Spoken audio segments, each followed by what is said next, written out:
Welcome to the GM. Robbie's Welcome no longer back. in the city.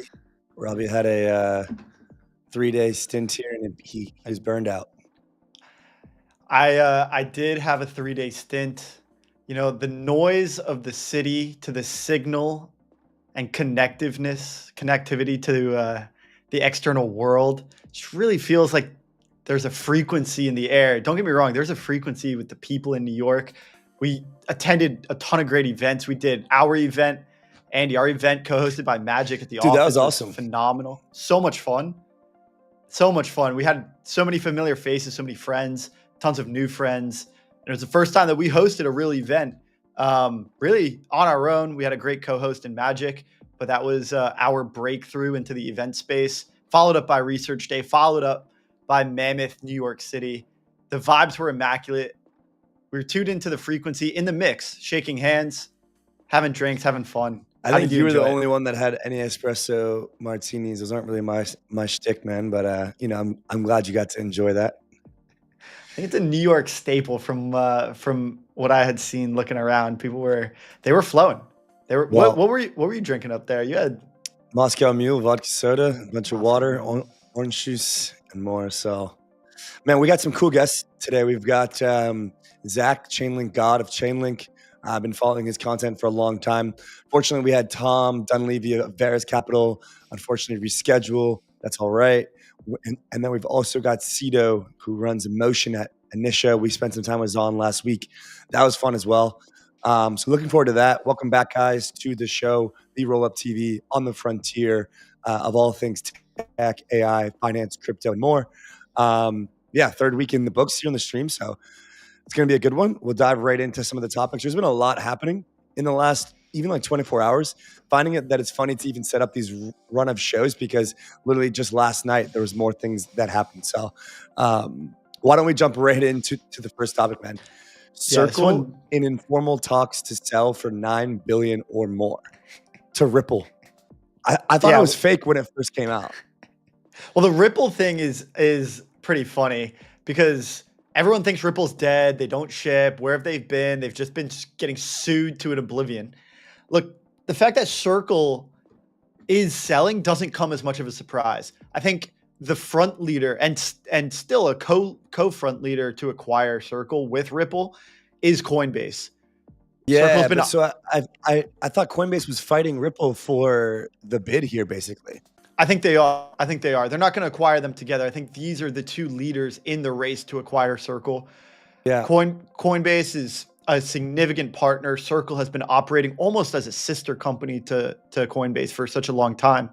Coinbase helps prioritize USDC among Coinbase customers.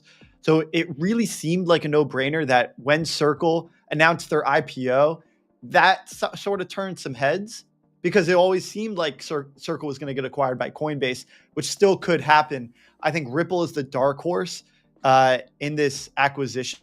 Ultimately, this has implications for the stablecoin market, regulatory considerations as well. What does this mean for USDC holders and the crypto market as a whole? What's your take here, Andy? Well, okay, so obviously our fund invested in Plasma, the kind of tether chain, right? I don't know if they call themselves that. I think there's other kind of tether chains. But to me, I think that Circle kind of realizes that their moat is up on stablecoins. I think they, even with the Genius bill passing the cloture voting yesterday, which effectively means it's going to make it to the Senate. I think it was like 63-20 votes positively, which was a turnaround from the Democratic Party, who was kind of originally against this. Shout out to Sam from Frax for being in the mix, shaking hands and making stuff happen there. As far as implications for the stablecoin market goes, honestly, I don't want to see this go to Ripple. That's my take. I just think that'd be a terrible thing for the entire space. If Coinbase acquires them, it's almost one and the same in my view. I just think that Tether is a runaway train right now, and Circle is kind of on the hook for distribution.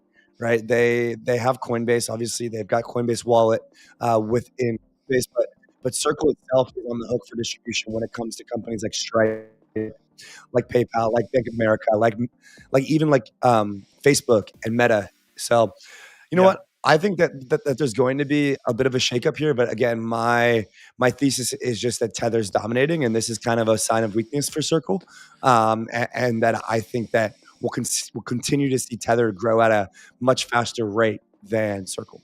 If you look at the numbers, last time I saw, Tether is, I think, the 8th. If you classify them along with the other Goliaths, they're one of the top 10 banks in the world. Yeah, they just passed Germany in U.S. Treasury holdings. And right. They just passed. I think you're right. I think they were maybe the 8th biggest holder of U.S. Treasuries. Circle is not even in the same playing. They're not even in the same world when it comes to the assets under management that Tether has. Also, Tether is monetizing the entirety of their balance sheet.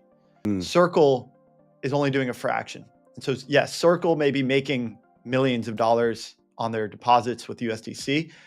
Tether's making an order of magnitude larger revenue and therefore profits as a result. And so one thing that Circle had going for it over and beyond Tether was it had a regulatory moat in the United States due to this almost favored perception by US regulators. Tether was classified as kind of sketchy because it originated from Bitfinex. It was always the Eastern Hemisphere stablecoin. Circle and USDC was the golden child of the Western Hemisphere, and the US regulated it as such. That regulatory moat is no longer. USDC and Circle lost the bid to Howard Lutnick's past Cantor Fitzgerald.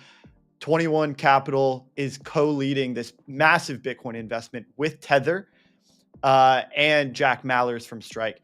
That was Circle's deal to lose. And to see Tether come in and partner with these Western Hemisphere giants effectively means that Circle lost its regulatory moat. It no longer has an edge in the stablecoin game. And I think Tether is a runaway train. I think that's the correct analysis.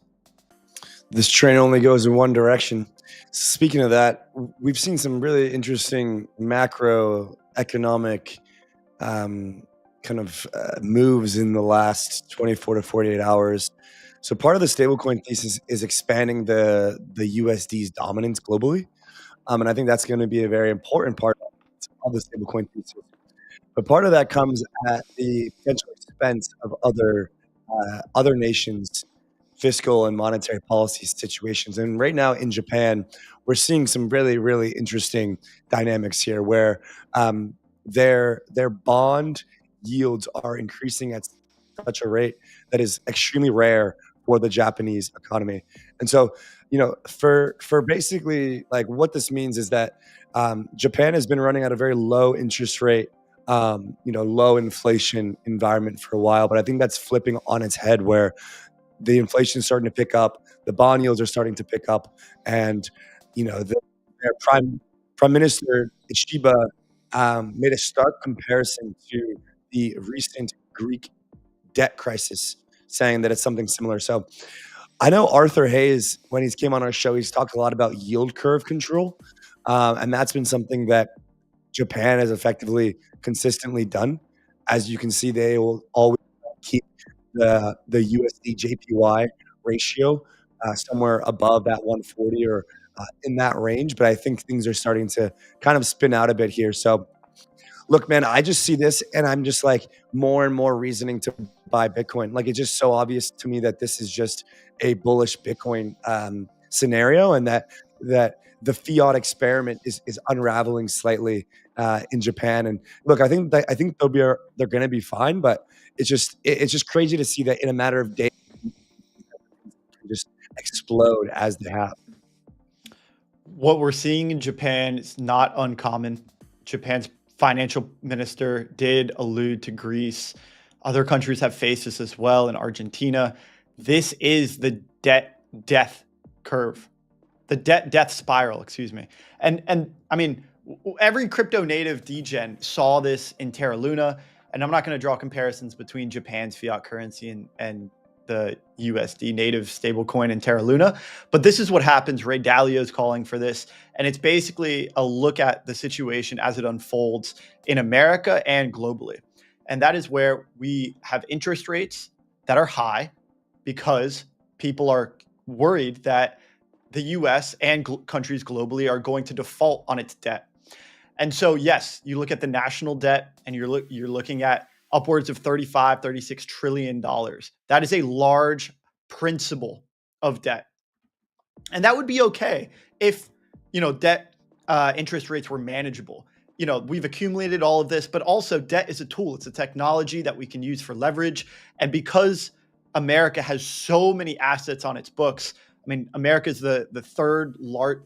government is the third largest landowner of America. You accumulate all of in aggregate, the value of all of the land, all the gold, all of the monetary assets on the balance sheet of America, and it's significant. It's probably more than 36 trillion. I think they're working to put a number on it. And so it's not necessarily a bad thing that we have all of this debt.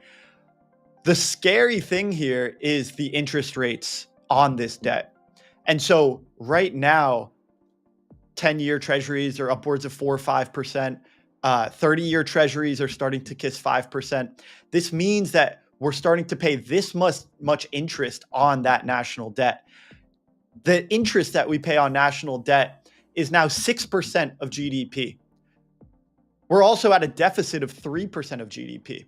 This is an unsustainable trajectory because at a certain point, we're going to be spending and printing more than we're producing on a given year annual basis.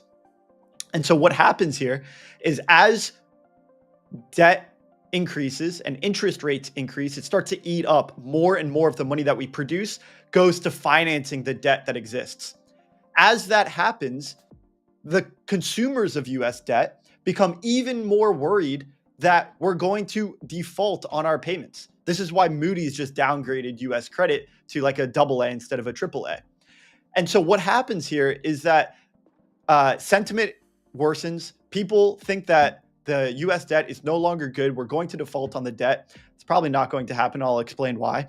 But this is the spiral that tends to take place as interest rates go up and debt becomes more and more a percentage of our GDP and what we produce. It means more is going to interest, and it means that interest rate continues to go up, and it spirals and feedback loops one after the other and causes even more of a interest rate increase in the treasury markets, which causes us to pay even more interest on this massive debt. Now, the reason that is the reason Moody's downgraded US debt. The reason why that is basically nonsense and the US credit rating is a special case is because it's almost impossible for the US to default on its debt. And here's why.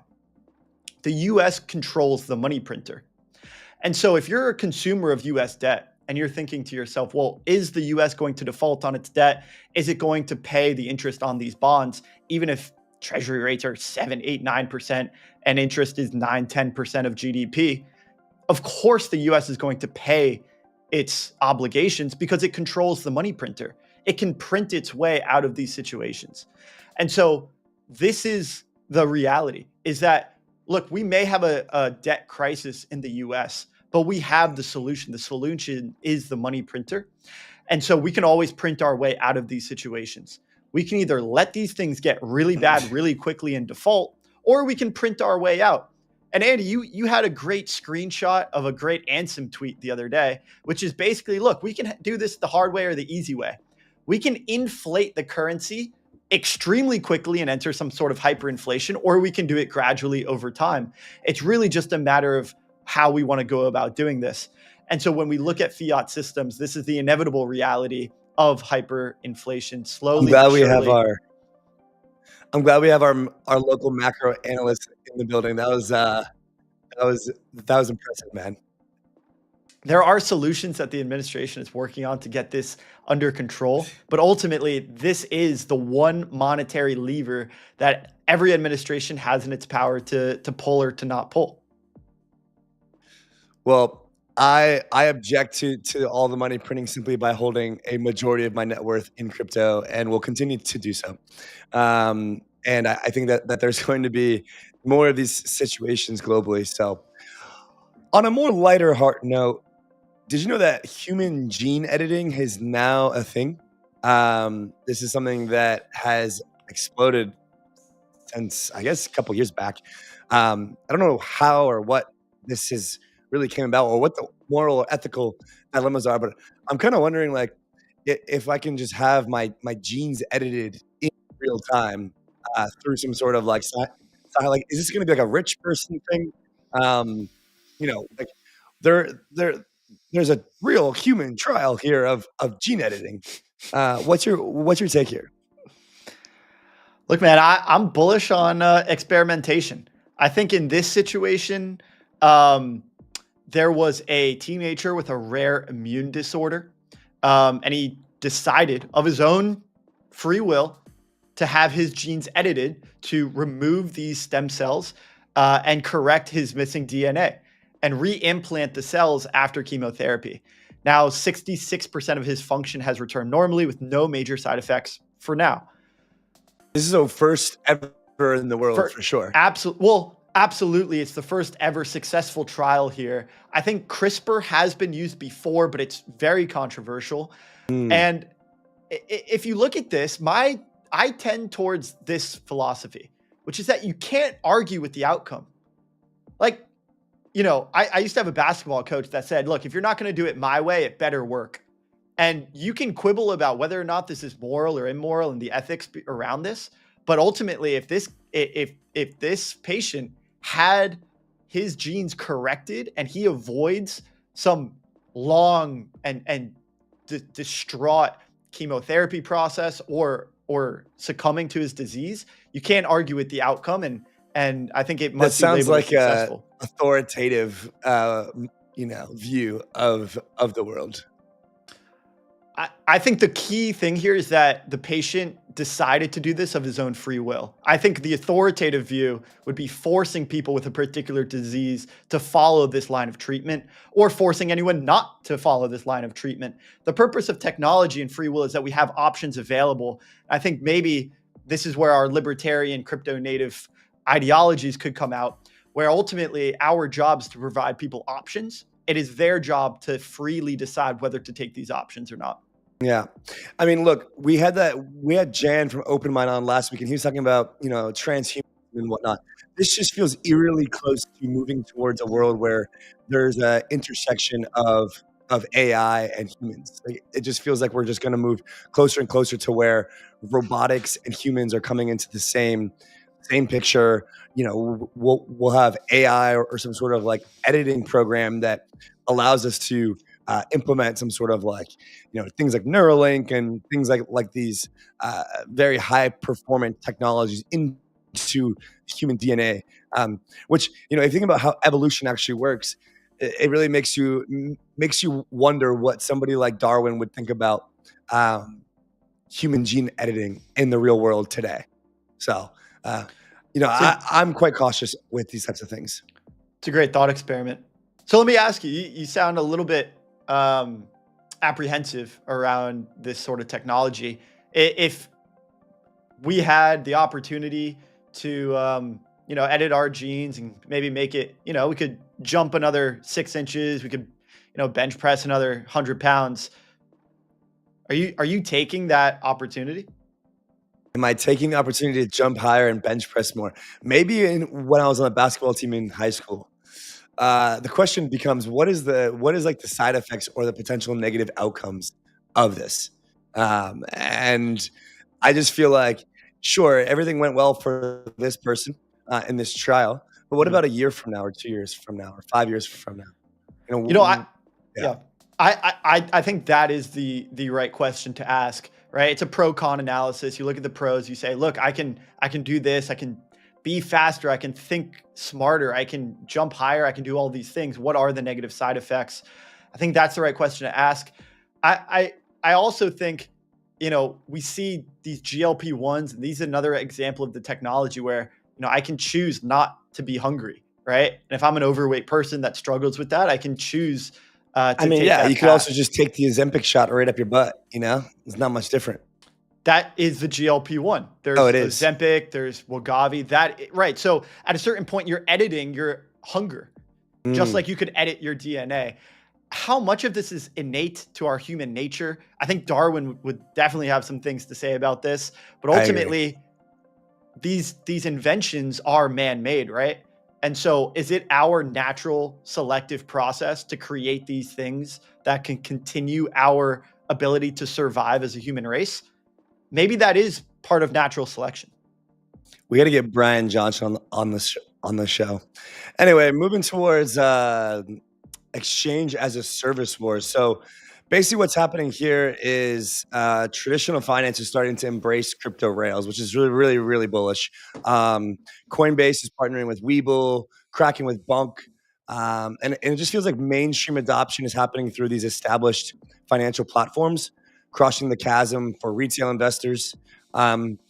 There's this new meta happening of neobanks where, these people are coming out and they're no longer, purely chasing users. Exchanges are trying to basically offer crypto access at scale.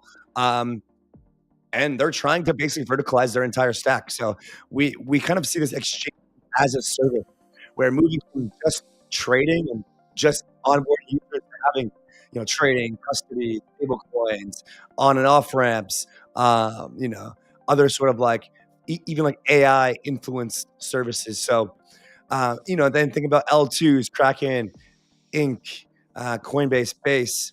Also, Kraken just announced their token, the Crack coin. I don't know if you saw that. To me, it just feels like more and more of these exchanges are basically fighting over new users, but also net new institutions, and trying to figure out where that kind of line in the sand is going to be for, how do we step into this new world? So look, exchange as a service wars is nothing really new in crypto per se. I think we've seen decentralized exchange wars happen for a while. Uniswap was then, vampire attacked by SushiSwap, was then, attacked by different DEX designs, 𝘱𝘭𝘆𝘵𝗫𝗍𝗔 V33 designs. And then the same thing has happened with centralized exchanges, right? We had Base for Coinbase, as I mentioned. Then we had Kraken's Inc. Then we had the stable coins, right? Some of these exchanges may launch their own stable coins. Now we have custody, and now we have these kind of institutional partnership wars. So look, man, a lot happening on the front of crypto adoption, and pretty interesting to see who of these exchanges will last and who will the biggest moat. My bet is still going to be in Coinbase. Obviously, that's where a lot of my stock holdings are.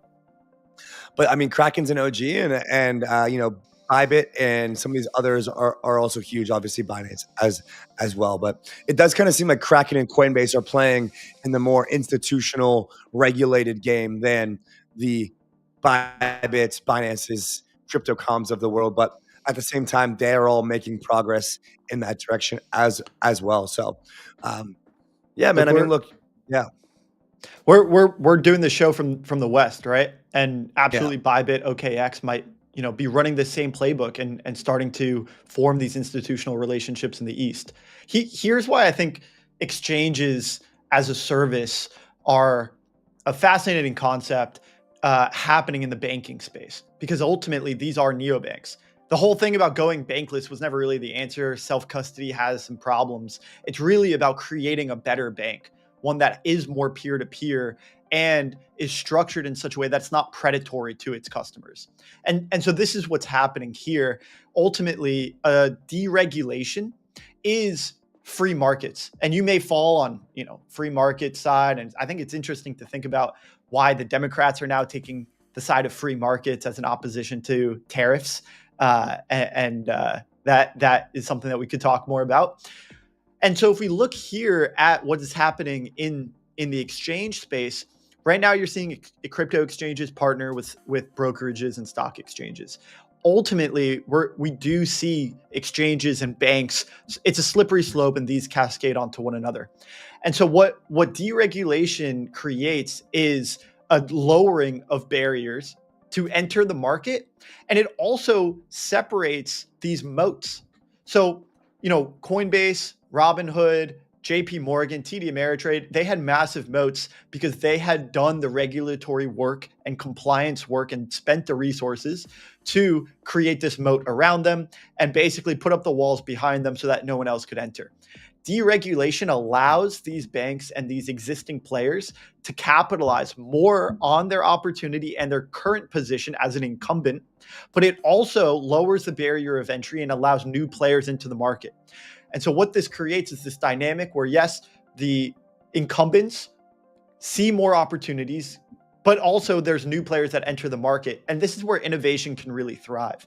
And I think this is true to the Rollup TV because ultimately we're at the frontier of innovation here. And we're seeing multiple companies and multiple ideas push from different angles. And I think ultimately, as a technologist and someone who wants to see innovation and experimentation, this is what gets you really excited because you can see Coinbase push from their end. You can see Robinhood exploit and capitalize on their edge. Just like Uniswap and SushiSwap are capitalizing on their edges, you see these players start to move into a particular domain from different edges in the market. And I think as deregulation continues to happen, we're going to see this more and more. And the best of the best are going to win out. And that's the opportunity here of free markets. And so without getting too caught up on whether free markets are a leftist idea or a rightist idea, I think ultimately we can argue for the sake of capitalism and free markets and may the best company win. Yeah, I mean, we're going to see we're going to see some of the best companies in the world end up transitioning into these verticalized suites, especially when it comes to crypto. I think so. And this gets back to a segment that we had during the last week, which was, does it make more sense for Solana to acquire Robinhood or Robinhood to acquire Solana? As these players start to get deeper and deeper into these new domains, they're either going to merge and acquire with existing players or they're going to build it out themselves. And I think, again, this just goes back to crypto coming out of the echo chamber and breaking into the new chasm, which is to say that it's important now more so than ever for crypto companies and companies in our space to start driving real revenue, talk to real customers, because this is the coming out moment. If you're going to get acquired or you're going to exit to a greater company, or you're going to collab on some major institutional size deal, this is now the time. And it's going to take changing our vernacular, changing the language that we have with businesses so that we integrate more with the existing incumbents of the world that are already at scale. Yeah, I mean, I think the funny thing about this exchange as a service wars is just all the growth of Hyperliquid recently. And I think we'll talk about it pretty soon. I think up next we have 𝘐𝘳 from Anisha as part of Mammoth May. Anisha has been building on Mammoth May, on Celestia for a while. But to just kind of close the loop here on exchange as a service wars, I think that there's a reason that Coinbase is trying to acquire Circle. There's a reason that that Coinbase Kraken has. It's this very clear path to, okay, how do we own everything from when the user first comes into the space to if they decide to go all the way deep down on chain, how do we own that entire stack? Like that user has some sort of like LTV, like some sort of lifetime value for that company. Right? Like they come into Coinbase, they make an account, they use the sequencer on Base, they pay fees, they mint NFT. That goes back to the Coinbase ETH things. They off ramp via Coinbase. So it's like these full verticalized stack idea, which I think Hyperliquid is doing quite well. And so I think that there's going to be more of a push towards Hyperliquid and what they're doing. But we're going to talk about that in a few. I think up next we've got 𝘐𝘳 from Anisha. We're going to be talking about it's Mammoth May, right? So we're going to be talking about their mainnet, some of the tips to be successful, what's going on Anisha recently. I hung out with Zon last week in New York City at Mammoth NYC and Research Day. So it'd be good to kind of get the gist there. 𝘐𝘳 describes himself as motion at Anisha, whatever the hell that means. About to find out, probably. Going to find out. So why don't we just do that? Welcome, 𝘐𝘳. What's the motion? Hey, how's it going, guys? What's up, man? Yeah, the motion. I think motion. How you doing? Is good to see you live. Welcome to the Rollup TV. Go ahead and unmute there. Yeah, we can hear you now. There we go. Welcome. There we go. How's it going, guys?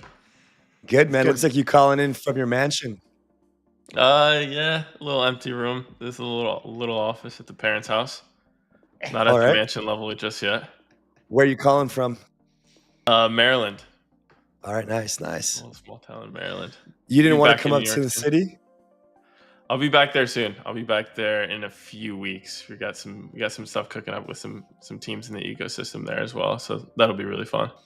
We missed it at the Rollup TV launch party in New York. We saw Zon, so Anisha was well represented. But tell us a little bit about the ecosystem post mainnet launch. Congrats, first off. Yeah, I mean, I appreciate it. I definitely won't take all of the credit. I joined kind of after all of the hard work was done, but the last few weeks have been super amazing. I think Anisha's pretty unique in the fact that the mechanisms in place around incentives and VIP and all the different apps that you're able to try on day one.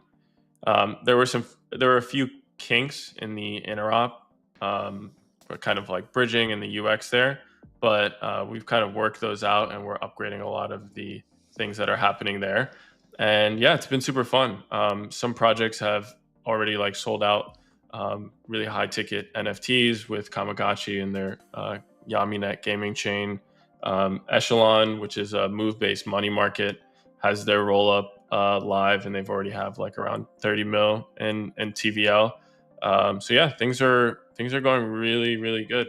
I think almost 95% of the airdrop was claimed. So users are generally happy, and yeah, things are moving along. Nice. Yeah, I mean, I was talking to Zon, and he mentioned there's kind of the a bit of a consolidation process with focus on the quality there in terms of different things. And so I'm just kind of curious what you guys think has been your kind of like, what's your North Star of your metrics for success post mainnet, right? Because a lot of teams deal with, all right, got the maximum amount of hype pre TGE. Everyone's so excited. Kaido leaderboards, airdrop farmers, everything else in between, and then mainnet comes in, and sometimes it can feel like all this work and then just kind of quiet again. So I'm just curious what your perception is and perspective around how to have a successful post launch, right? Like what that has meant for you guys, and kind of what metrics, numbers, stats that you guys are really trying to optimize for as you go to scale post launch here in the coming months. Yeah, so me specifically, I focus on the ecosystem and the growth there. And so I think Anisha is easily described as like an L1 for the multi-chain future for app chains. And for me, I think the determination of success is around the success of the applications. We want to see an application get closer and closer to PMF and really find that user growth, and then also retain all of that value. What you'll see a lot of ecosystems do post mainnet is they're highlighting the applications, they're highlighting the growth of the applications in their ecosystem. But I think another important metric that is like tough to measure and highlight is that retention element. Like you said, a lot of people are leaving an ecosystem after an airdrop. So what you want to see amongst the apps is that user retention. And luckily, it's a lot easier to track with games. TVL is sticky, but as you can tell, like in other ecosystems, it can be very mercenary. But with games, you can really see users and the consistent activity that they're doing. And so we've really seen that with 𝘗𝘃𝘬𝘕 and their 𝘰𝘬𝘃𝘕 chain. Like I said, they sold out their NFTs, and now they have these guilds and these users playing the game to earn. And yeah, it's been really interesting to track that. Like there are people on our team that are pretty addicted of playing the game and not doing as much work. But that's a really good sign for us to see in the ecosystem. So helping applications do more of that is really what we want to see. And 𝘰𝘬𝘃𝘕 with 𝘗𝘃𝘃𝘬𝘕, their chain is named 𝘰𝘬𝘃. Yeah. They actually are retaining that value as well. So like as an application on a general purpose chain, you usually sign up to get that extra distribution that an L1 brings you. And our belief is that is not worth it for chains when they're giving up the transaction fees. They're giving up a bunch of different things when they're kind of doing things on an L1 and not owning their stack vertically. And you're seeing it happening with a bunch of other ecosystems. Most of the successful applications are doing everything they can to like vertically integrate their infrastructure and own that entire stack. They don't want to leak the revenue to like a random general purpose chain. So Yaminet has earned 𝘗𝘓𝘬𝘐 in the last couple weeks, like mid 5 figures in fees. So when you're a team that's building something, you're maybe you didn't raise like a $10-20 million round, those fees, those rewards are valuable for the longevity of your application. And so I think that's super awesome to see. Definitely. So when you guys are thinking about these applications, it's got to be like this very mutually beneficial, relationship and kind of like this symbiotic setup where you have this base layer that is meant for all these different applications as their own chains, and then effectively being able to produce and share value with a focus on retention, as you mentioned, with the VIP program. And so you kind of get this ecosystem where people want to stay, they want to stick, and same with users. And so I think you're spot on for thinking that retention is going to be like the main thing to optimize for, because I do just feel like there's a lot of learnings from the airdrop. I mean, I'm curious like what yours are, right? Because people do come, they do fall, and then they go. Is there anything that you guys wish you would have done differently, or any key learnings from the initial airdrop? Yeah, that's a great question. I'd say some of the things that I think are the most important around that time, because it can be like super hectic, right? Like ultimately, you can't please everyone, and there are communities that are just blatantly extractive. The benefit that we have is like our incentive mechanism. You can basically advertise, hey, come kind of try and be that mercenary capital, try and be extractive. Our incentive mechanisms with VIP make it so you're almost forced to be a genuine user and forced to kind of have a longer time frame through the like escrowed init that's built into VIP. So we added a little bit easier. I'd say like the number one thing is definitely just communication. I mean, it's a bit cliche, but just being as clear as you can and communicating every element of the airdrop and proving it, I think is probably the biggest lesson for anyone thinking about that for their future. Yep. You mentioned app revenue, retention, and just generally communication and making sure that these apps have product market fit. That's ultimately how an L1 and a blockchain achieves success. Being motion at Anisha, I've thought about this concept of monetary velocity, and almost chains are almost like their own like little siloed economies. And normally the health of an economy isn't, just stockpiling cash, right?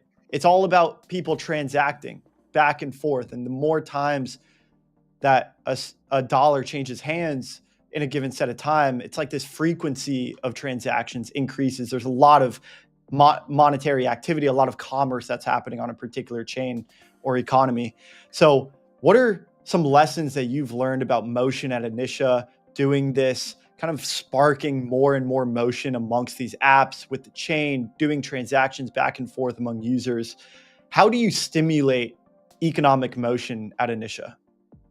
Yeah, so that's a great example. That's actually a metaphor that we use to kind of describe VIP. So like when you're thinking about L1s as these small cities with economies, you can't just like typically L1s have these foundations set up, and if you and I are friends and I'm building an app on your L1, a few conversations lead to me getting the grant. At Anisha, with VIP and with gauge voting, it's all like meritocracy based. So we have 25% of the token allocation dedicated to rewarding 2 rollups and the rollups kind of decide which action they are rewarding. So if you're thinking about it like a city, you want to be rewarding the person, like you said, that is spending money at the local shop, that is helping pave the roads, that is like contributing to the city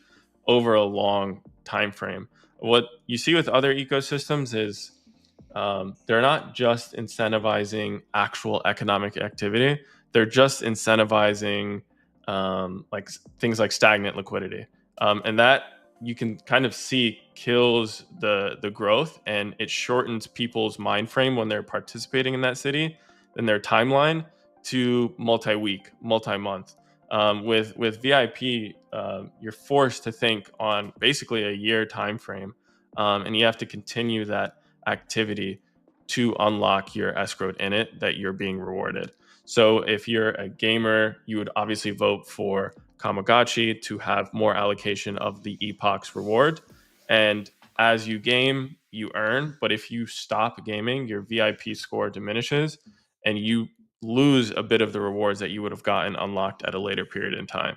So anyone that's participating now is already embedding a year-long timeline in their mind. And I think that is a really unique differentiator. And so we have like a few other applications that are kind of joining this city, joining this economy.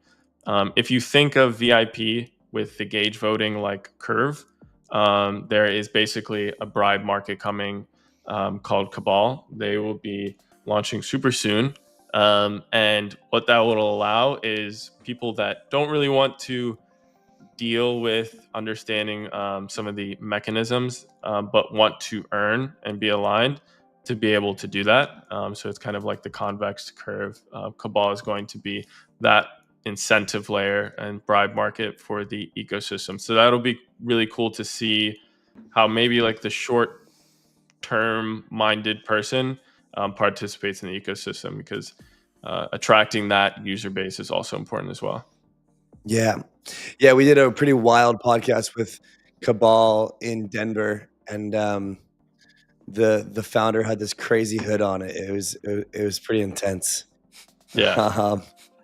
Yeah, I don't know what's going on there, but that's going to be exciting to see.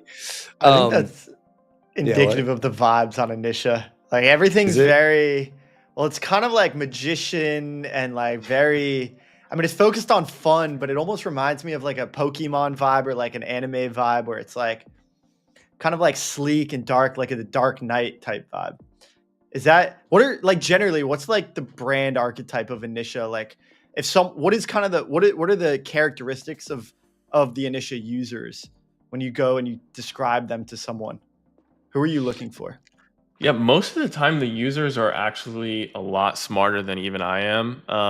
And that's not really saying much, but a lot of them are like embedding these strategies into the, like I've met with some of the 𝘗𝘓𝘵𝘬 users, and you can see some of them on Twitter, and it's like, it kind of takes you back to some of the old like DeFi, farming days where you'd have the Excel sheets trying to calculate how much you're going to be rewarding. And these guys are running like, 50 to 100 𝘗𝘓𝘵𝘬 pets in this game and like mapping out different elements of it, and I think because they're thinking, like I said, they're thinking on such a long time frame when they're being rewarded with that escrowed init, that they map out and they strategize in such a big brain way.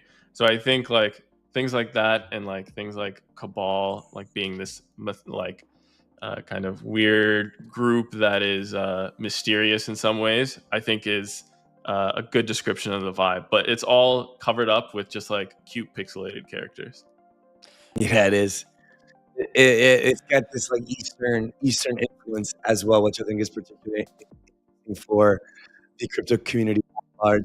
One other thing that we have for you is we're celebrating Mammoth May, which is about thinking bigger and exiting the crypto echo chamber, trying to expand past kind of traditional ideas and thoughts. I'm curious if any of the Anisha chains or ecosystem teams or founders are what we would call a Mammoth founder, where they stand out from the rest and are taking big swings, big shots. Is there any chains or founders that you want to shout out here as part of Mammoth May as they're thinking bigger, trying to push forward Anisha and the broader space as a whole? Yeah, 𝘗𝘳𝘃 is a partner of ours as well. Most of the app chains in our ecosystem, they have 𝘗𝘳𝘃 built in underneath. So yeah, I think the teams that are kind of pushing the boundaries, that's a great question. I'd say that's actually a really good question. I think it's a little bit early for a lot of the teams. They're still trying to like iterate on the current user base that you see a lot in crypto. And so I don't think most of them have thought that far out, but I'd say like most of them will have iterations on their product that will reach out to other ecosystems. So for instance, like there is a launchpad that launched actually today named Ember. It's like these ex-Gauntlet guys that basically have created a new type of launchpad mechanism that, to summarize, basically it disincentivizes the rotation element that you see in memes, right? Like the infamous rotator where, you know, coins don't last more than 2 days because people are just jumping and liquidity is leaving consistently. And what they basically have done is they've added this like gamified element to it where users can basically steal liquidity from other memes and bring it to their own. So it disincentivizes that rotation and allows memes to kind of fight for the liquidity that exists into the protocol. It's wrapped up in this game for now. I think ultimately the underlying mechanism is the most interesting part to me. I think the way that liquidity moves in traditional launchpads is kind of broken. And I think this could provide a very unique mechanism for something to really, really shine and grow a lot of liquidity and a lot of strength. Yeah, man. Yeah, I saw one of the founders was at Mammoth NYC on Friday last week doing a presentation about it. And it looked particularly interesting, but they're still pre-launch effectively. So looking to see that come out. But 𝘗𝘳𝘃, man, it's been an absolute pleasure having you on the Rollup TV. Just kind of last thing, man. What are you most focused on Anisha now? What's the 1 to 2 month plan here? Yeah, 1 to 2 month plan is really nurturing the apps. And I think this initial cohort will have some real like winners. And I think it's really just focusing on the next cohort as well, trying to attract new applications, hungry developers to the ecosystem. Love it. Awesome. 𝘗𝘳𝘃, thanks so much for coming on. Let us know thank you when guys. you're in the city, man. Yep. Yeah. And I love the new setup. This is super robust and professional. There's a lot going on in the background. I don't know if people know, but this is a machine you guys have going here. It's a team effort. We're going to turn it up and make it even better. So thanks for joining us, man. See you next time, Congrats. 𝘗𝘳𝘃. Cheers. All right, buddy. 𝘗𝘳𝘃 and Anisha. Look, man, can you point to a better launch than Anisha in the last 6 months with all these infrastructure launches? I think obviously there's quite a few apps that have launched and, you know, attempted to gain liquidity. Hyperliquid also had a very successful token launch, you know, quite a few months ago at this point. I mean, I think Anisha's up there when it comes to the quality of launch that took place just a few weeks ago. Yeah, man. I mean, I think that the launch was done correctly. I think it's pulled back a bit now, but you know, I think they actually launched with real teams and real users. So, I mean, I'm excited to see kind of what comes next. We got a little bit of a 20-minute break here before Zach jumps on. So we're actually going to switch back to some of the topics that we didn't get to cover earlier. I think notably, I think we left off on the Hyperliquid topic. I definitely wanted to cover. Hype hit 28 last week, which was really good to see. Obviously, we have a good position in Hype here. And yeah, now we're talking about the amount of app spending that Hyperliquid has. So we'll pull up a tweet and talk about that. But Rob, what's your sentiment analysis on Hype? Is it early still, or is it late? What's your take on? I would hesitate on sentiment analysis and go towards more fundamental analysis here. Like, you don't have to look too deep to understand why Hype is doing well. Look at the tokenomics and the product. And crossing the chasm in Mammoth May is all about going bigger and breaking out of the echo chamber and riding this mammoth from this crypto echo chamber into the real business world. And if you look at this project from a real business perspective, you see why it has held up as one of the best tokens in the entire space. They've got buybacks and they're generating millions of dollars in revenue per day. And almost all of that is flowing to token holders. And so when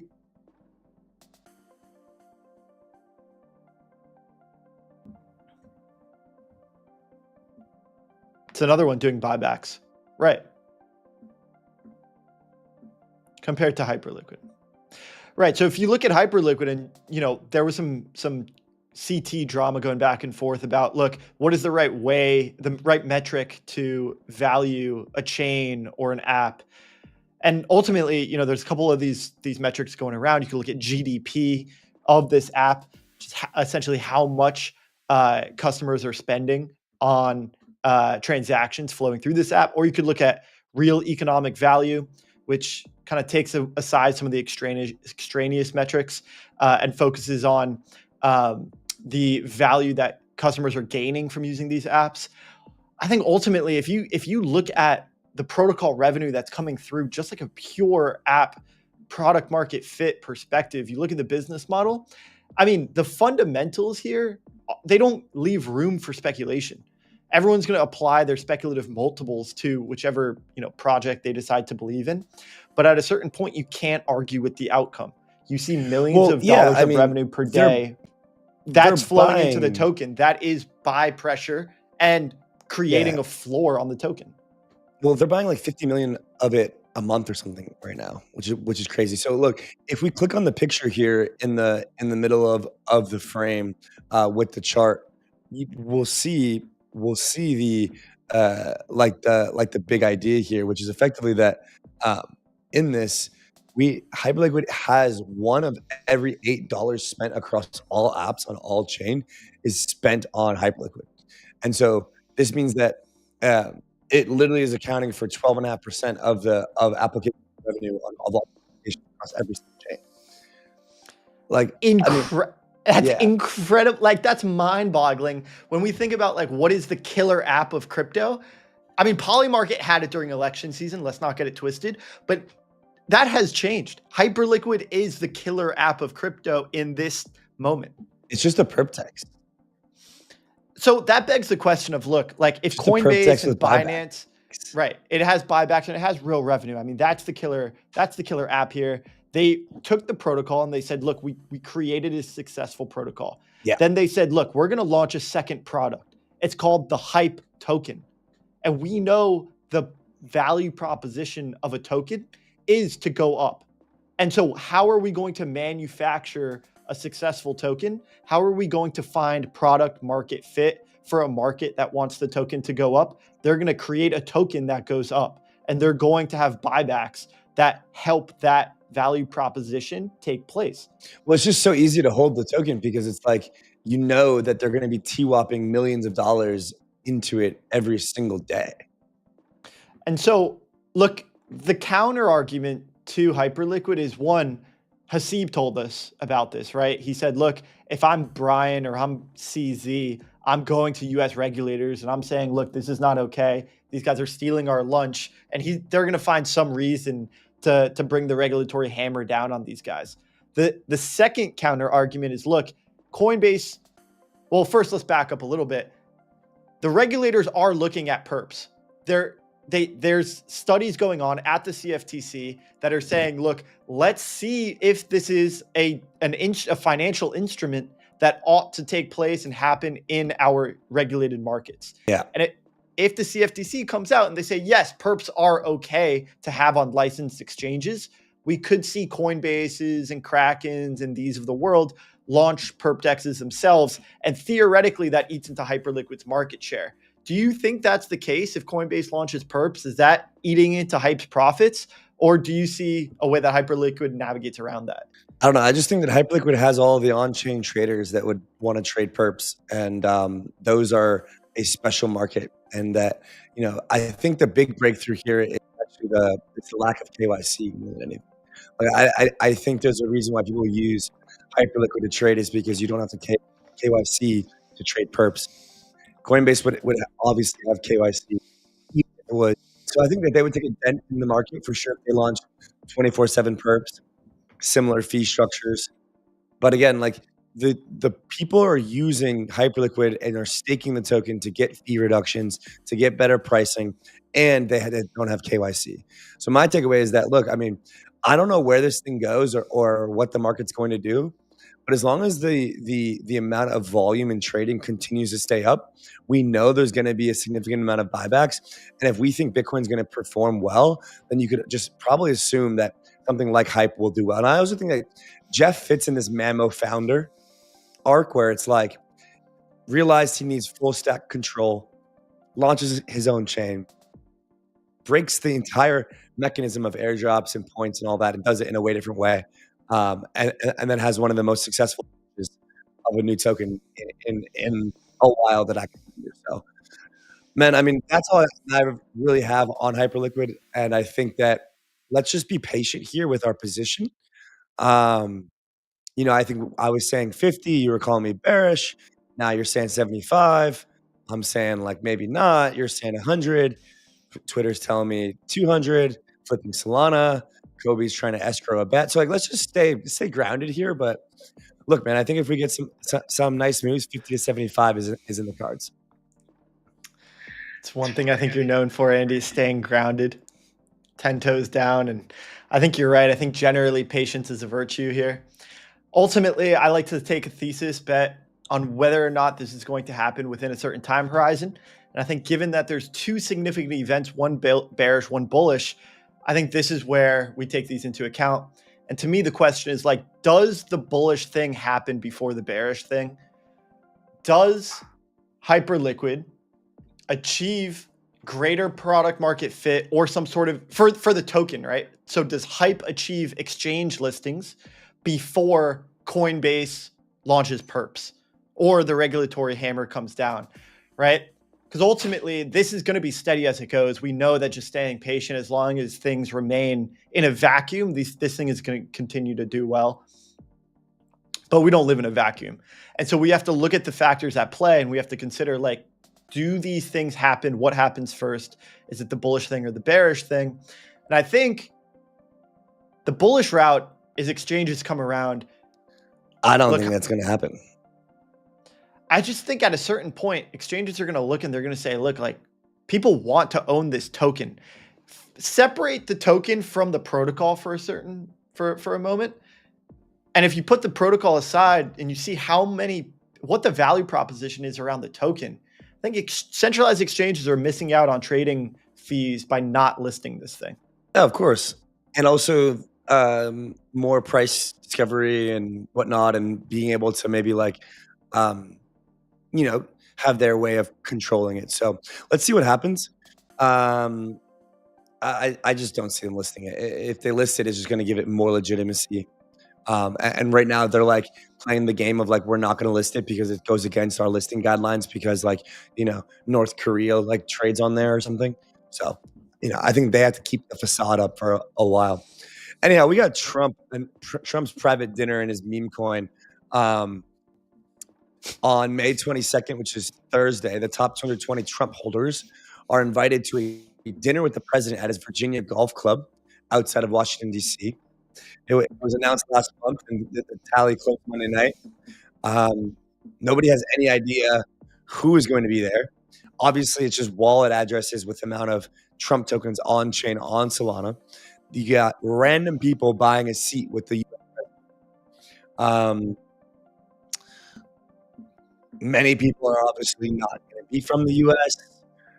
I don't know who's going to be there. And apparently an analysis by Bloomberg revealed that 19 of the top 25 wallets are almost certainly owned by non-U.S. individuals. Justin's son bought $75 million worth of Trump's World Liberty financial token. His Excellency. He's also believed to be at one of the largest Trump meme token leaderboards. You know what's crazy is this thing came out, and I was in Austria skiing, and I was with some Swedish kids, and I was telling them that Trump was going to do a like gated event token thing. And of course, it went from like $10 to $80 that day or that 2-day period. But I was right. And I definitely did not make money on that, but I was right. So. Well, that's the age-old question. Do you want to be right or do you want to make money? And you chose to be right. And I think a lot of people make that same choice. Ultimately, I think... I just didn't sell, dude. Yeah, I mean, look, I don't think... Dude, I think we were at Apres-Ski, and like, dude, the Phantom Wall was absolutely pinging, like just ping. I just didn't sell. I mean, that was peak Trench's season, right? That was a day or two before the inauguration. The timing of that was impeccable to launch the day or two before you go into the office. Well, he had to do it, right? Because he would have gotten in trouble maybe if he launched so well in office. Yeah, he definitely didn't have to do it. But circling back to a previous conversation about Hyperliquid is that they have launched Trump on centralized exchanges. What a surprise. What do you mean? Oh, right. Of course. Yeah. Of course they did. But that was quick. I'm not sure if Melania made it, though. But you know what's also crazy is that today, the Libra guy, the Milei from Argentina, he literally just stopped the investigation against himself in Argentina. He like stopped it. He was like, no, it's done. This investigation's over. Yeah. It's like, what the fuck? How do you just stop an investigation that's coming after your own freedom? They just nah, we're all good here. Yeah. And we're done here. And they just said, after revisiting Jeffrey Epstein, he did kill himself. Yeah, right. Nah, I mean, yeah, it's just hectic out there. I mean, look, honestly, the other crazy thing about Trump's coin is that there's unlocks that are just firing right now. Like, they're absolutely firing. They've started. I think this lunch that's happening on Thursday will be televised or documented. They're not going to take people's phones. There is going to be some element of publicity around this event. And look, we will get a sense of who owns this token, for better or worse. Justin's son, I think, is confirmed. Otherwise, I imagine there is going to be people in the US as well as people outside the US that are buying this token for political access. You could argue this is more open access than previously done, right? How would you have thought to get access to a particular person or position in government before this token that you could purchase on the open market? I mean, look, man, Trump is just a master perpetrator of creating ways to make money and ideas and thoughts and this is like this inner circle thing. Look, I agree. Look, I think at $8, if you could have bid it down there with size, and then if you had some sort of like idea that this may come or that there was some way that Trump was going to launch this, then I mean, great. But I don't really see that much value. I mean, I guess being at a dinner with Trump is going to be valuable, but like realistically, how much FaceTime are you getting with Trump? I would imagine it's more so the actual people in the room with you that are the valuable connections and conversations to be had. Like I just don't imagine you're going to be able to like sit down and be like, "Yo, Donald, like Rob, what would you talk to Trump about if you were sitting there with Trump? What would you talk to Trump about?" So I think this is very similar to the narrative that you see go around sometimes. It's like, would you rather have $1 million right now or a dinner with Jay-Z? And it's the same thing. It's like, give me $1 million right now. Like, I don't know how much it takes to be in the top 200 holders of Trump token, but you would probably rather have the cash than the access to Trump for 5 minutes. Yeah, but you get both with the token. You give up the cash in order to hold the token. Yeah, but the token's liquid. So you get the cash back. Would you? I don't know. I just don't even know what I would talk to Trump about, to be honest. But it would definitely be interesting kind of characters at that I'm curious how they're gonna have people prove that they own the tokens. Like they're gonna do some element of KYC. No, they already verified that. They already took the tally on the Trump website and stuff. So you had to go to the Trump website and spend a token or put in your wallet address in order to verify? Just like sign or whatever. So some element, they're going to have security. So there has to be, for sure. There has to be some element of KYC, right? Like right. For instance, I am a big holder, right? I want to send a representative. I can transfer my tokens to someone else. Yeah. I mean, I don't think so. I don't think you can transfer them, but like they're liquid. They're unlocked. Well, yeah, I mean, theoretically, yeah. So anyway, we'll see how that turns out. That's going to come on Thursday. It should be an interesting dinner. I mean, I don't know how much publicity is going to come out of it, but I think we're going to see pictures, and I think there is going to be some people at that event that turn some heads, for better or for worse. I think there's going to be lots of crypto advocates, but I can also anticipate that there's going to be lots of interested business men and women that are there to make propositions. And we'll see what happens for the broader market as a whole. He's been avoiding any sort of affiliation with his meme coin up until this point, but you can't really get around it when you're at a dinner for a particular reason. Not really, but I know what you mean. I'm not sure how excited Trump is about this dinner. Let's just put it that way. We'll see. We'll see how he reacts. I think he's pretty excited about his $1 million of unlocks. Yeah. So in other news, we got JP Morgan is going to enable clients to buy Bitcoin. Jamie Dimon has been a really weird proposition, like really weird person, let's just say figure in the space, who basically has been calling Bitcoin a fraud, and now is acknowledging that his bank will allow customers to buy Bitcoin, but it will not custody it. So there's also so quickly where I saw this tweet, and then I saw another tweet that was like, Bitcoin is a fraud, don't buy it or something. And then right under it was this tweet. So crypto Twitter algorithm never fails. But yeah, I don't really know what to think of this. I mean, it just kind of comes back to that neobank conversation that we had, where we're just starting to see more and more of these people and these institutions come into the space. And the question is, like, who is JP Morgan going to use for their custody? Like, somebody like Fireblocks, perhaps, right? So like, and how do they choose? How do they make this choice?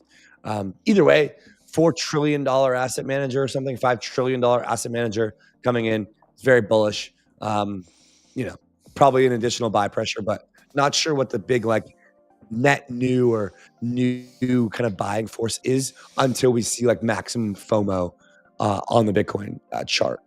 So, yeah, I think it's important to remember that JP Morgan as an asset manager works with portfolio managers, and it works with financial institutions. And so this is primarily going to be driven by a retail frenzy, people calling up their brokers, calling up their financial planners and saying, look, I want to buy some Bitcoin. I'm hearing about inflation. I'm hearing about my bond portfolio at super high rates, and stocks not doing particularly well. I want to get a piece of Bitcoin. I don't want to mess with any of that other risky crypto stuff, but I think it's responsible to own some portion of portfolio in Bitcoin. Retail drives that communication up the ladder to their brokers and their financial planners, and it ends up at JP Morgan. And up until this point, JP Morgan has only been able to tell them, look, no, go buy it somewhere else. But now we have institutions like BlackRock, we have the ETFs. JP Morgan will have financial instruments to start to pull fiat from their customers into Bitcoin. I think once again, you look at these ETFs. I think I saw a graphic just today, and it said BlackRock is now the second largest holder of Bitcoin after Satoshi. Satoshi's holdings are in theory frozen, never to be moved. Think of them as burned, right? And so that just takes, about 5% of the Bitcoin supply out of circulation, right? Oh, looks like we lost Andy. Andy has left the building. Plug my laptop in.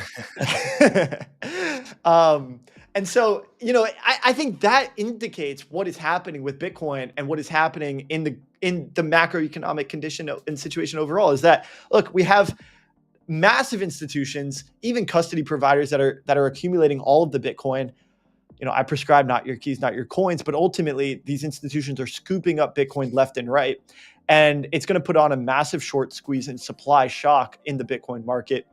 I think ultimately, like as we see more and more accumulation, you know, first it's Binance and then it's treasuries. Eventually, Bitcoin's just gonna run out, and it's really just a matter of time. So I just think it's at this point it's irresponsible not to own Bitcoin. Yeah, I think that's been the case for a while as well. So I mean, we'll see kind of what the market and what the institutions continue to think as Bitcoin kind of runs away from them, if that's what happens. I think that'll be interesting. That'll be the real tell, because everyone's calm and collected when it's like kind of going up, but when it's mania season, people get really excited. So up next, we got our guy Zach Rhines, known as Chainlink God. Should be a interesting conversation about the state of Chainlink institutional adoption. He's also been going hard on Twitter with some different L1s and Oracle companies and the usual. So excited to chat with Zach. Let's bring him up here and get him in the mix on the Rollup TV. Welcome, Zach. Welcome, Zach. Hey, everyone. Thanks for having me on. How you doing, man? The original 4chan Pepe community leader here, calling in. The OG frog, yes. But now Docs, no more frog. Yeah, man. You doxed yourself. That was crazy. Yeah. Yeah, that was about a year ago. I felt like it's more genuine to present myself as a human at this stage. I mean, now Chainlink's working with Swift and DTCC, all these big entities, and then I'm just like this frog on Twitter. It felt like a time for evolution. It felt like the right moment. Have you noticed any significant differences with how crypto Twitter interacts with you and you kind of go about navigating this industry from a non to a real doxed person? Not too much of a difference for me personally, just because I think I had like a level of reputation with CLG that obviously carried over to when I was doxed. But I think it's different for people who just entered the space and they're already doxed and they were anned before. I think it's a bit of a culture shock to see all these frogs and annons running around, because I think there's pros and cons to each of them. I think there's, it's easier to ditch an annon identity if you mess up and then you go to a new identity, and there's that whole kind of dynamic. But I think for people entering the space, what I recommend personally is go in doxed, and then you can always, or go in annon, and then you can always dox later, because you can't go the other way. If for whatever reason you want to go back, you don't have that option anymore. Yeah. We kind of came in starting this podcast like 4 or 5 years ago, and it's been a nice journey to be like kind of in the middle, always like Penguin or NFT or whatever it is on Twitter, but coming out in person. So anyhow, Zach, we brought you on today to get the update on Chainlink and kind of what's been going on. But before we get into that, I'm just curious your perspective about some of the community building stuff. What do you think makes being a Chainlink Marine so attractive to the community broadly? I think what it really comes down to is what Chainlink is building and what it's always represented. Like even going back to the early 2017 ICO era days, I think the vision around Chainlink was really, in order for this whole technology, this whole crypto smart contract blockchain thing to work, you really need this additional infrastructure. And then here's this team who's actually putting in the effort and putting in the work to actually build this infrastructure, and is working with some of the largest institutions. Even back in the day in 2017, they're already working with Swift at that time. So it was seen as like these guys actually know what they're doing. They're well connected, and they're building infrastructure that can take crypto global, like in terms of billions of people actually using crypto technology. And I think people really rally behind that vision. And I think that's only been validated over time, where in my mind, crypto is bifurcated into what I call the casino, which is like the meme coins, the NFTs, the profit maximalism side. And then building the other side is the decentralized financial system side. And I think Chainlink has leaned even more into the decentralized financial system side So a lot of people who are feeling, financial nihilism, that, what are we even building this technology for? I think for a lot of people, Chainlink is like this shining light, this shining beacon of like, okay, there actually is real value here. If we can bring institutions on board and bring trillions of tokenized assets on board, then maybe this infrastructure that we've been spending 15 years building can actually be used at a global scale beyond just kind of meme coin gambling. So I think a lot of people rally behind just the utility and the value that Chainlink provides the ecosystem. That's how I've always seen it, at least. We've seen a similar bifurcation. It creates this barbell where you've got things like stable coins and very traditional business models on the left, and you've got the meme coin casino and pure speculation on the right. So speaking a little bit more about kind of the institutional adoption that has taken place with Chainlink, one thing that we were talking about earlier is this Trump lunch that's going to be had with kind of the top holders of his meme coin. This is sort of bridging the gap between the two worlds. I recall seeing Sergey in the room at the White House Crypto Summit and actually getting some FaceTime and having a little bit of a back and forth. And so when you see the founder of this project, Chainlink, going up with the greats of the industry, how do you think he has been able to achieve such status in the space and has gotten to a place where he is today? I think Sergey's always been focused on a few things, but one is just providing the most secure, reliable infrastructure and providing the infrastructure that really bridges these two universes. But the path that Chainlink's been down is like in the early days, this Oracle infrastructure was created, and the first product market fit for that was price feeds. And those price feeds is what enabled DeFi. So like, for example, Aave, which is the biggest DeFi application, they're able to provide secure lending and borrowing in DeFi markets because they have Chainlink feeds. So Chainlink's really been able to prove like, okay, this infrastructure actually works within this context. And then that serves as effectively a case study to go to institutions and say like, hey, look, this infrastructure already works within the DeFi context. We can just hot swap in tokenized assets and all your assets into the same infrastructure, and you get the same level of security and reliability that we've already been doing. So I think that level of just pure infrastructure utility that Chainlink applies both to the DeFi world, but also to the institutional world, as well as I think Sergey comes across just as like a professional entity, like just a pure professional. I think in crypto, things get a little weird, to say the least, with some founders, or there's like a bunch of drama, but like you're never going to see Sergey engage in drama on crypto Twitter. Like he's too busy on a call with Swift or JP Morgan or something to be dealing with the rambles of crypto Twitter. So I think his ability to prove that this infrastructure is actually useful and the ability to act professional along the whole way over the past 10 years, I think just speaks to his ability to actually deliver real value producing infrastructure for the space. Yeah. So you mentioned some of the work that you guys are doing with the Swift world and the JPMs, and I even saw some of the team in DC, Sergey, others. And you could just give us a little bit of insight data as to what's happening there. What is Chainlink doing with JP Morgan, with Swift? What are these institutions and these larger scale payments and kind of just like me banks and the financial deals that make the world today? What are they looking for from Chainlink? What are you guys able to do? Yeah, it's a good question. I think what confuses people sometimes is when they think of Chainlink, they think price feeds and then they think DeFi, and then they don't quite understand how does that map onto Swift or how does that map onto JP Morgan. But I think a better explanation of Chainlink is that it's really this unified developer platform that orchestrates activity across blockchains and existing systems. So that's like the core utility that Chainlink provides. It's not competitive with blockchains, doesn't compete with Bitcoin or Ethereum or any of these blockchains. It's purely the supplemental infrastructure that provides data inputs, data outputs, and the connectivity between chains and between chains and existing systems. So for example, with Swift, what Chainlink's doing with Swift is effectively allowing Swift member banks, which are about 11,000 institutions, to reuse their existing Swift infrastructure to transact on public blockchain networks. So that's a much more streamlined approach where banks are not going to rip and replace their backend system. They've never done that. They're going to continue layering on what they have. And they have spent millions on their backend infrastructure and have trained tens of thousands of employees, and they want to reuse that in the context of blockchains.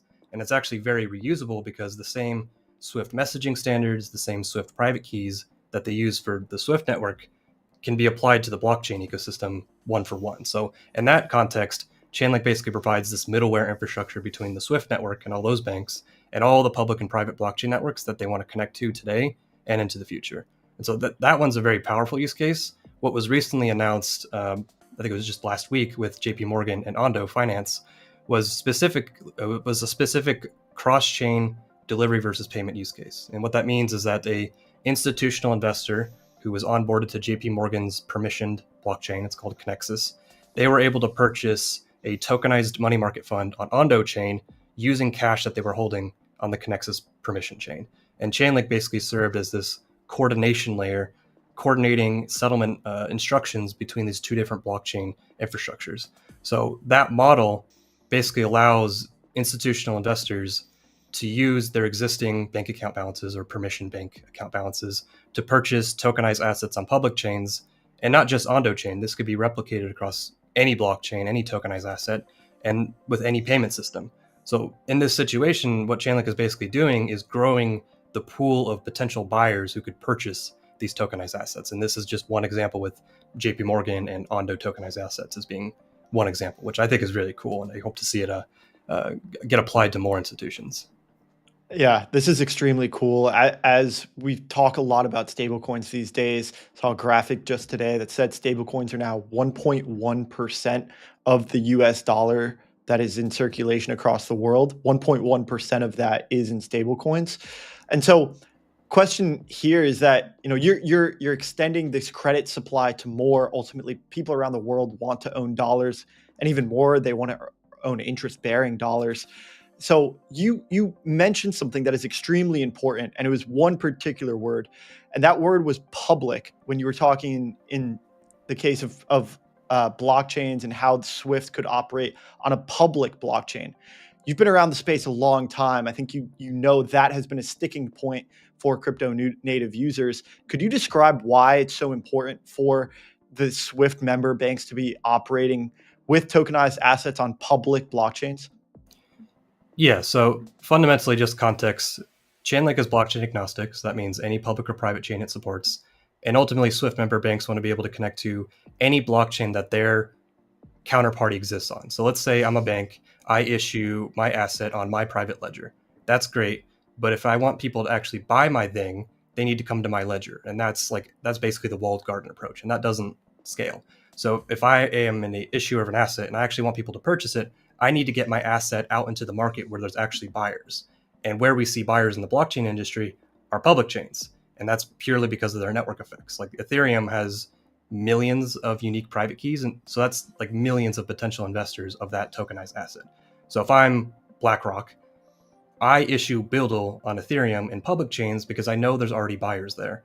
Versus if I issued it on my BlackRock chain, okay, that's great for issuance. But if I actually want, distribution and trading, you basically just reinvented the traditional system with all the silos and all the walled gardens. That obviously doesn't work. With blockchains, the whole advantage is that these systems are interoperable and value can flow between these different systems. The challenge historically has always been regulatory clarity, which ideally with the Genius bill passing that could help with stablecoins, and things like privacy and like regulatory compliance with KYC AML. None of those are like insurmountable problems. Those are, I wouldn't say they're easy to solve, but they are solvable problems that allow institutions to get access to all the buyers on the public chains while still complying with the various forms of regulation and identity verification that they need to. So the main thing is just public blockchains are that's where all the money is. That's where all your buyers are coming from. And the institutions are the ones who have the assets who want to sell those to where everyone has the money. So it's like a natural, it's a natural relationship between the two. Like the goals that DeFi is trying to achieve are basically the same as TradFi. They're just doing it in different environments. And what we're seeing is that actually that could just be one environment, one unified, connected blockchain ecosystem.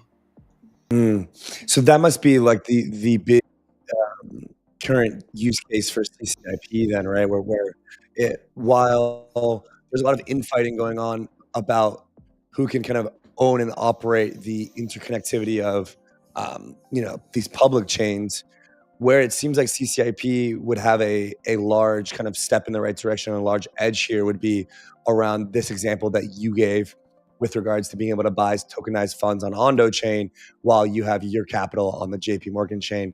What else is particularly exciting about CCIP from your perspective, and who are some of your partners that you guys are rolling this out with that you've seen success from and that are really enjoying using the product? Yeah, so what a lot of cross-chain providers, there's two things. One is that a lot of cross-chain providers, like you said, they kind of focus on just chain connectivity and not necessarily like legacy system, financial institution connectivity. And that's a huge differentiating factor. Like connecting to 100 long tail chains that may not exist in a year, okay, you got to do that, but like that's not that valuable compared to like I can connect to Swift or I can connect to DTCC and I could provide you settlement rails so you could purchase these tokenized assets. That's one thing. The other is that a lot of cross-chain providers are what I would call like single service vendors, where that's the one thing they do. They do cross-chain. And if you want data or you want connectivity to Swift or you want some kind of computation, you got to go somewhere else. And that means more vendors, more trust assumptions, more security risks. It's a huge fragmented mess. Whereas what Chainlink offers is effectively a unified platform. So you get cross-chain with CCIP, you get the legacy system connectivity, you get the data feeds, you get the proof reserve, you get the NAV data feeds, you get the identity verification, you get this full complete platform of all these different service offerings that you need for your tokenized asset to exist and be tradable and be regulatory compliant, all within one infrastructure layer.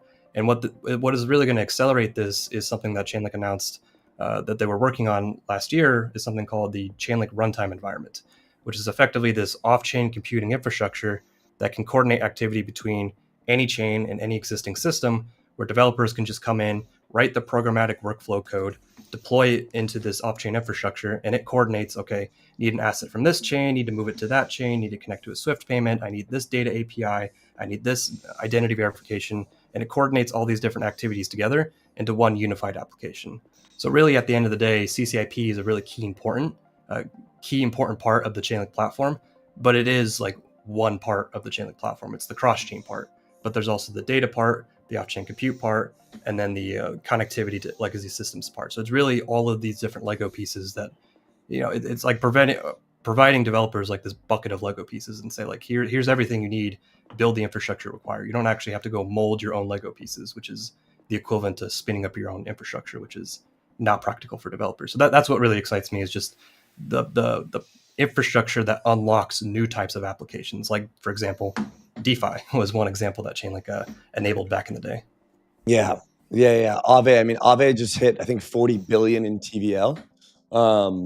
And obviously that is secured through and through via Chainlink. And now I appreciate the in-depth kind of product suite layout. I was curious as to the focus of CCIP, as well as just how much kind of time and effort and energy is going into that, and kind of how it all ties together there. So looking outside of Chainlink and kind of zooming out into the more kind of Chainlink God persona, since you are Chainlink God, Zach here, I'm curious if you think there's this kind of never-ending connection between crypto and religion. If you think there's any similarities or differences, and kind of what tribalism and in crypto has similarities with God and religion and Christianity or Hinduism or etc. What's your take there? I think it's a really interesting comparison. I wrote a tweet about this a few months ago, but I think there are like uncanny levels of resemblance between religions and crypto. Like you have like the holy scriptures, which are like the white papers. You have like these divine figures like Satoshi. You have like different interpretations of what the scripture says and what the white paper says. You have like these different forks and splits, so, where religions disagree and they fork into Bitcoin Cash and Bitcoin SV. Like you have like these false prophets, which I'm not going to name, but certain projects in the top 10 that may not necessarily deserve to be there. And like, just like this active like evangelism of like, I have to engage in this holy war to convince you why my crypto religion is the correct one and why yours is wrong. And I think that concept it applies really well to things that are trying to be like a commodity money or like a store of value money, like Bitcoin. Because like fundamentally Bitcoin, has a very good properties of sound money properties to it. But at the end of the day, it only has value because a lot of people hold it. And a lot of people believe that it has these strong properties and that it has value over time. And so that only works if you can actually convince people, which means engaging in this like lobbyism for the public mind share effectively, but that's just like a form of religion. So I think it's useful in that way of creating commodity money, but I think a lot of specifically like L1 chains will look more like tech companies, and like there's tech company fanboys, but like, I don't know, you don't really necessarily see it in the same way you did like 10 years ago. Like nobody's really debating Microsoft versus Amazon.